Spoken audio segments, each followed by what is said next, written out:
Basta kay Sir Rojan, ibang klase. Let's go! Okay, welcome ulit sa ating klase. Sa video na to, pag-uusapan natin ang Article 1188. Dito sa article na to, dinidiscuss ang mga rights ni creditor at ni debtor bago ma-fulfill ang isang condition. Ano nga ba mga rights nila? At anong klaseng condition na pinag-uusapan natin dito? Ready ka na? Sige, start tayo. Let's go! Ayan, sige, basahin muna natin. Article 1188. The creditor may, before the fulfillment of the condition, bring the appropriate actions for the preservation of his right. The debtor may recover what during the same time he has paid by mistake in case of a suspensive condition. So dito sa article na to, dinidiscuss ang mga rights ni creditor tsaka ni debtor. So rights of creditor. Yan. Unahin muna natin si creditor. Kasi yun yung unang sentence. Okay?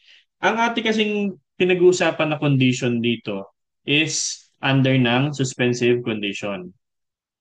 Okay? Suspensive condition.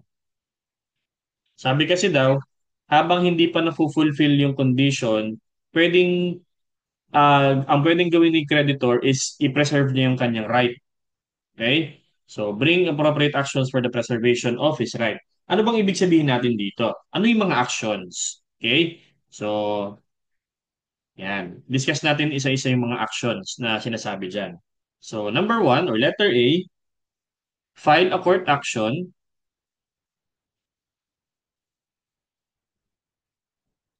to prevent debtor from deliberately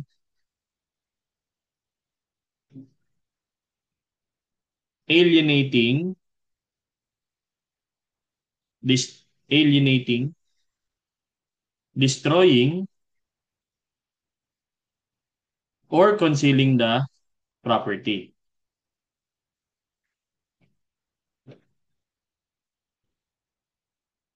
Pangalawa, recording the expected right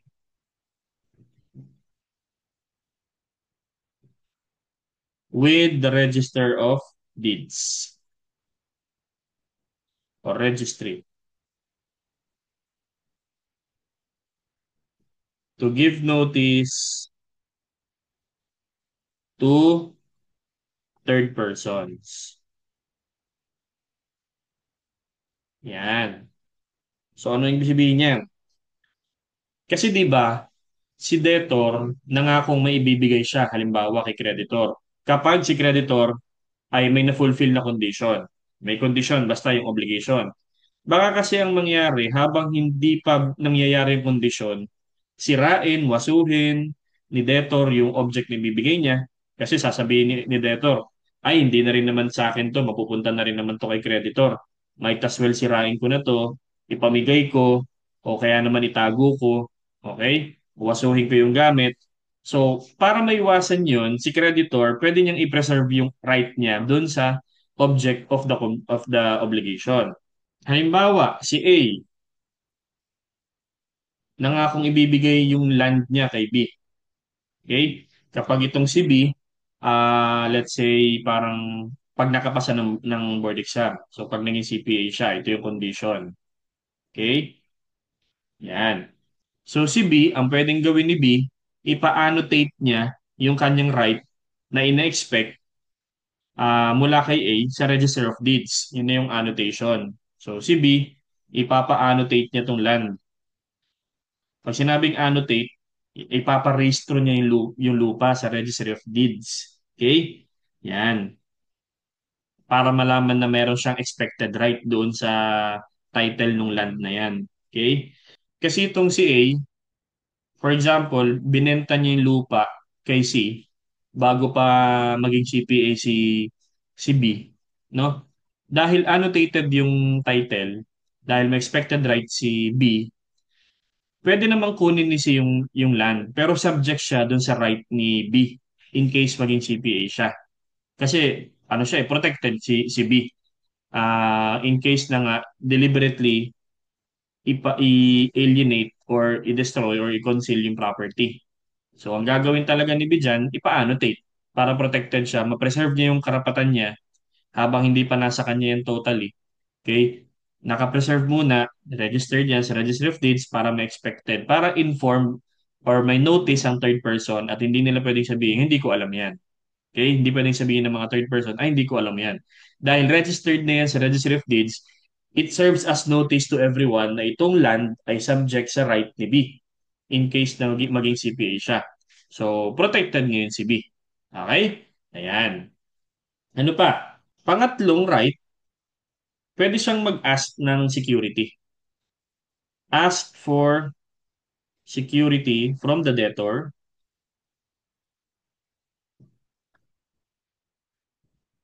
if he is about to if he is about to become insolvent.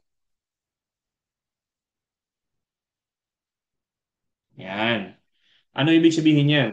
Pag nararamdaman ni B, let's say si B ulit si creditor, pag nararamdaman ni B na itong si A si debtor, pag nararamdaman ni B na itong si A malapit nang mawalan ng pera or maging insolvent, pwede siyang mag-require ng security mula kay debtor para mabayaran pa rin or mabigay pa rin yung dapat ibigay.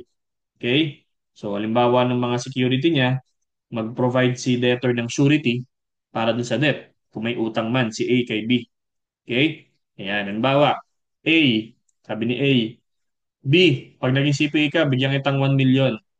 Ayan, sabi ni B, o sige, ACA, malulubog na sa utang. So, ang gagawin ni B, para meron pa rin siyang makuha kay A, edi magre-require siya ng security para dun sa utang na pinangako ni A kay B in case maging CPA siya. Okay? So ask for security from the debtor if he's about to become insolvent. Okay? So ito yung mga rights ni creditor, ano? Habang hindi pa nangyayari yung kondisyon. Una, mag-file ng court action para pigilan si debtor na sadyaing ibenta, sadyaing sirain, or sadyaing itago yung property habang hindi pa napupunta kay creditor. Ang pwede pang gawin ulit ni creditor, i-record niya yung karapatan niyang ine-expect mula doon sa ibibigay ni debtor sa registry of deeds para aware ang third person na sa kanya yon pag nangyari yung kondisyon. Okay? Pero nonetheless, pwede pa rin namang third person magmay-ari, yun nga lang, subject yun sa right ni creditor kung sakaling ma-fulfill yung condition. And pangatlo, kung sakaling ramdam ni creditor na malapit na maging insolvent, pwede siyang mag-ask for security. So these are the rights of creditor. What about the rights of the debtor? Ano naman ang karapatan ni debtor? Okay? Habang hindi pa nangyayari yung kondisyon. So sabi dito, the debtor may recover what during the same time he has paid by mistake in case of suspensive condition. So nabanggit naman ulit na suspensive condition ang ating pinag-uusapan dito. Okay? Yan. So una, pag inakala ni debtor na fulfilled na yung condition, tapos binigay niya na yung ibibigay niya, yung pala hindi pa pala nangyayaring condition, by mistake, so pwede niyang ma-recover yung kanyang binigay or binayad. Kasi that is the concept of solution in debiti. Okay? So recover what has been paid, what has been paid or given by mistake. So dito yung concept natin ng solution in debiti. Halimbawa, si B, nakapasa ng board exam, hindi pa pala, kasi may kapangalan siya. So sabi ni A, "Uy, B, congrats! Pasado ka na sa board exam, ha? Ito na yung lupa na pinangako ko sa'yo." Okay? Hindi pa pala fulfill. Nalaman niya na iba pala yung pangalan na yon. Nagkaiba lang sa panggitna. So nagkamali si A na ibigay niya kaagad yung dapat niyang ibigay, yung hindi pa dapat niyang ibigay by mistake. So pwede niya ma-recover yon. Otherwise, um, ma-enrich naman si B unjustly dahil sa mistake ni A. Okay? Sa pagkaakalang fulfilled na yung condition. Okay? Paano naman kung merong mga fruits or interest na tinanggap si creditor by in bad faith? So, pwede rin niya rin ma-cover yun. Pwede rin ma-recover under the concept of 2159, Article 2159. Pati yung fruits, kasama din. Fruits and interest also. Yan. Okay? Halimbawa, later on, na-realize niya, ang tagal ng dumaan na panahon, nagkita-kita kayo, let's say, almost 2 months, tsaka mo lang na-realize na hindi pa pala fulfilled yung condition. Kasi nag-get together kayo, sabi mo, uy, pasado na pala si B, ano? CPA na pala, sabi ng mga kaklase mo dati, na nag-reunion kayo. Ha? Hindi pa Eh, ba't nakita ko doon sa ano, listahan? Eh, ibang ano yun, ibang pangalan. Tingnan mo yung panggitna, magkaiba sila. So, na-realize mo, sobrang late na, 2 months. So, marirecover mo pa din yun kasi mistake yun, solution debiting. Pati na rin yung mga fruits na kinita or tumubo dun sa lupa. Okay? Makukuha din ni debtor yun. Okay? Ayan. Paano naman kung halimbawa, ah, alam niya na hindi pa pala fulfilled and yet, binigay pa rin niya. Okay? If with knowledge, if he paid with knowledge, that condition had not yet fulfilled.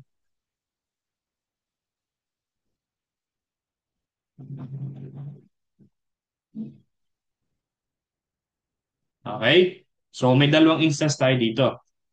Pag alam ni debtor na hindi pa naman fulfilled yung condition and yet binigay niya kaagad, okay? Eventually, pag na-fulfill yan, yung condition, hindi niya na mare-recover yan. So if the condition eventually is fulfilled, then he can no longer recover the payment. Dahil yung fulfillment ng condition entitles the creditor anyway to demand performance. So, halimbawa, nabigay mo na, hindi pa naman pala CPA. So, nag-retake si B ng October board exam. Tapos, na-realize mo, nung November, hindi pa pala siya pasado. Nung May, nito October lang. Ganun din, pasado na rin siya. So, hindi mo na rin hindi na rin pwedeng ma-recover kasi fulfilled naman anyway yung condition. Na-delay lang yung pagkaka-fulfill niya, pero fulfilled na. Okay? Ayan. Pero kung hindi pa naman fulfilled talaga yung condition, kahit na alam mo yun, gusto mong bawiin, pwede pa. Okay? Entitled pa rin naman. As long as the condition is not yet fulfilled, as long as not yet fulfilled, as long as not yet fulfilled, debtor may recover. Yan. Pwede pa rin bawiin. Kasi hindi pa naman fulfilled yung condition eh. Kahit na alam mong hindi pa fulfilled, gusto mong bawiin, bawiin mo. Okay lang yan. Unless, okay, waive niya yung ano yung kanyang karapatan. Unless waive. Okay? Ano ibig sabihin ng waive? Kumbaga ayaw mo na, hindi mo na talaga siya babawiin. So, impliedly, waive mo na yung condition. Sabi mo, hindi, okay lang, kahit hindi ka pa CPA, sa'yo na yan. Sabi ni A, bigay ko na yung lupa ko sa'yo, baka mabenta ko pa eh. Sa'yo na yan, kahit di ka pa CPA. O, na-waive na yung condition, therefore, hindi mo na pwedeng ma-recover yan.